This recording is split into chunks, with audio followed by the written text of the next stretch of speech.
प्यारी दोस्तों, चलो तो कहानी का अगला पार्ट शुरू करते हैं। मेरी अपनी भी 3 बहनें हैं। मैं किसी लड़की के साथ वक्त गुजारी नहीं कर सकता। उसी तो मैंने साफ मना कर दिया था। लेकिन हर वक्त मेरे दिमाग में यही बात चलने लगी कि अगर कुछ अरसे के लिए मैं भी किसी से दिल लगी कर लूँ तो किया चला जाएगा। शादी तो मैं बाद में घर वालों की मर्जी से ही करूँगा, मगर मुझे किसी भी लड़की के साथ मोहब्बत का कहील खीलती हुई खौफ आता था कि उनकी मेरी अपनी भी 3 बहनें थीं और उसी लिए मुझे डर लगता था। मगर फिर मेरी ज़िंदगी में एक ऐसी औरत आई जिसकी वजह से ये सारा डर निकल गया और मैं भी उसी रास्ते का मुसाफिर बन गया जिस रास्ते पर मेरी सारी दोस्त चल रही थी। एक रोज़ मैं कॉलेज से निकलकर हॉस्टल की तरफ आ ही रहा था कि मेरा फ़ोन बजने लगा।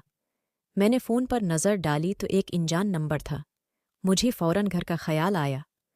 मैंने झट से फ़ोन उठा लिया।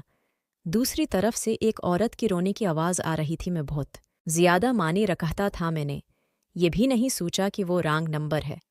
बस उससे पूछने लगा कि क्या हुआ है, अब क्यों रो रही हैं।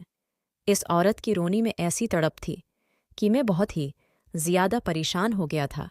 और बहुत देर बाद जब वो रोकर खामोश हो गई तो कहने लगी कि वो बहुत ही ज़्यादा परेशान हाल है और जब उसका दिल बहुत भर जाता है तो वो किसी भी गैर को फ़ोन करके उनसे भा देती है। उसी तसली हो जाती है, उसका दिल हल्का हो जाता है।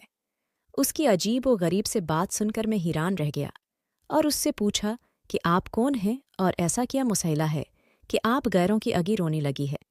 वो कहने लगी, मैं एक बीवा औरत हूँ। मैंने जवानी में बीवा होने का दक उठाया है। ससुराल वालों ने बहुत ज़्यादा परेशान किया तो मैं एक छोटी सी कमरे में अकेली ज़िंदगी गुजारने पर मजबूर हो गई और अब कभी कभी मैं इस तन्हाई से उस कदर घबराती हूँ कि उसी तरह इनसो बिहा लेती हूँ। मुझे माफ़ कर दें, मैंने आपको बहुत ज़्यादा परेशान कर दिया। ये कहकर उसने फ़ोन काट दिया था और मैं कितनी ही देर सोचता रह गया था कि क्या वाकई ही वो औरत सच कह रही थी या मेरा कोई दोस्त मुझे बेवकूफ़ बना रहा है। क्या कोई औरत किसी अनजान को फ़ोन करके इस तरह इंसो भी बहा सकती है? हो सकता है वो कोई ज़हनी मरीज़ा हो। मैंने 2-3 बार इस नंबर को देखा लेकिन वो बिल्कुल अनजान नंबर था। मैं हॉस्टल आया तो मेरे सारे दोस्त हमेशा की तरह वही अपनी गर्लफ्रेंड्स की बातें कर रहे थे, लेकिन मैं अपनी ही सोचों में डूबा हुआ था। कुछ देर बाद मेरे दोस्त पूछने लगे, तुम्हें क्या हुआ है? मैंने कुछ भी न बताया और पढ़ाई में मसरूफ़ हो गया, लेकिन बार बार मुझे उस औरत का ख्याल सता रहा था।